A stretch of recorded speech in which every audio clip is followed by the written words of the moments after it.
Are you working? What kind of work do you do? Welcome to the Philly EDC Holster Clinic, where Kydex craftsmen from across America and beyond are sending in their holsters for us to give them our honest feedback about what could be better, what could be improved, and what they're doing right. What's up, guys, and welcome to episode number 10 of the Holster Clinic. This is going pretty well. I'm sorry we've had a kind of a delay between episodes and whatnot. We tend to get a whole bunch of holsters in and then sit on them for a little while until we have time to sit down and film a whole bunch of episodes, and then we release them all at once. So we're kind of in another cycle of that. Today we have a holster from Josh. You can check him out on Facebook at Dark Horse Tactical Solutions. And he submitted to us this holster. There's some things about it that we're going to go over. We're going to nitpick it, and we're also going to do some things which are, helpful to everybody else. First things first, how's the retention? Well, it's not bad. It's a little on the loose side. I think the issue that's occurring here is sort of insufficient heat or pressure, or something could be occurring where you're working a little too slow. You might be getting the right amount of heat and pressure, but you're not getting it into the press fast enough. That's something that I would guess in terms of diagnosing that, because it's like it ramps very smoothly and gradually, and I'm not sure you're getting quite enough into the trigger guard to get the kind of retention that you like. It also leads to like a certain amount of looseness like that. So more consistency in how you apply heat and pressure and the speed with which you work should improve that for you. It's kind of light, and if it's light with a blue gun, it's going to be really light with the actual pistol, because these guys are, a little on the small side and whatnot. At any rate, yeah, I think you should push that a little bit.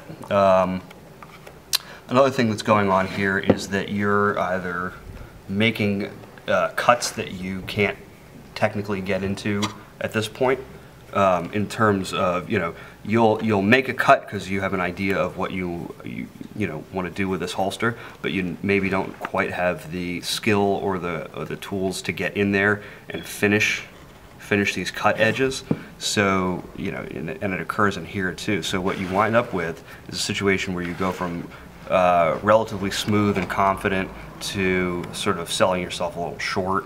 I would make sure that if you're going to make a cut, that you know how you're going to address finishing that cut. And if you don't know how to finish it, then don't make it. Generalize it a little bit more until you can get in there with whatever tools you have. Additionally, you could spend a little more time sanding before you buff, because I can still see, the sanding lines or what have you there.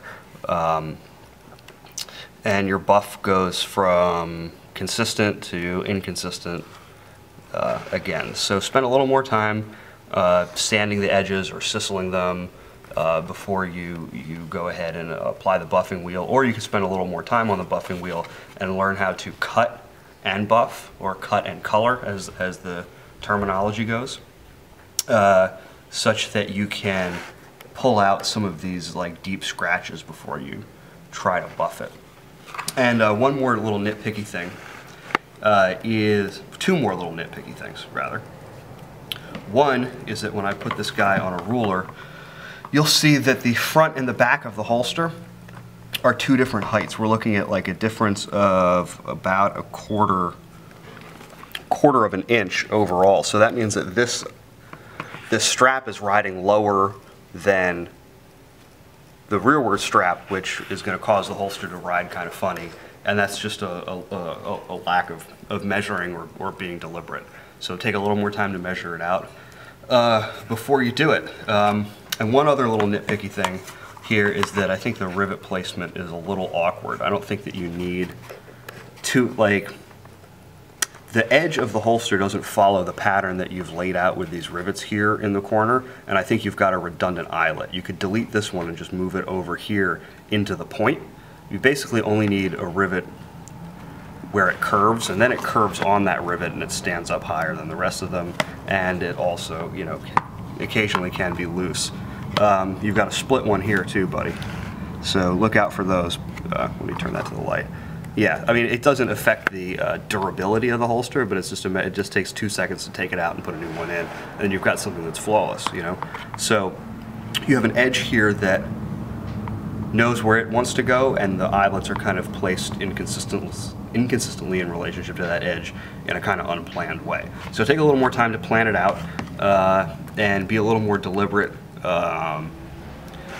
with how you want it to be before you get started. I feel like this kind of thing is like, that doesn't really reflect any characteristic of the firearm. I know it's round, but you know, it's not really going to make a difference in terms of whether or not it pokes the user or anything. So have like an aesthetic eye towards this, and be a little more deliberate in the planning, the measuring, and getting more consistent in the fundamentals in terms of the press, and know your limitations in terms of like what you can fit and finish. So so plan around that, and play to you know, work with whatever skill level you're at, and then progress from there.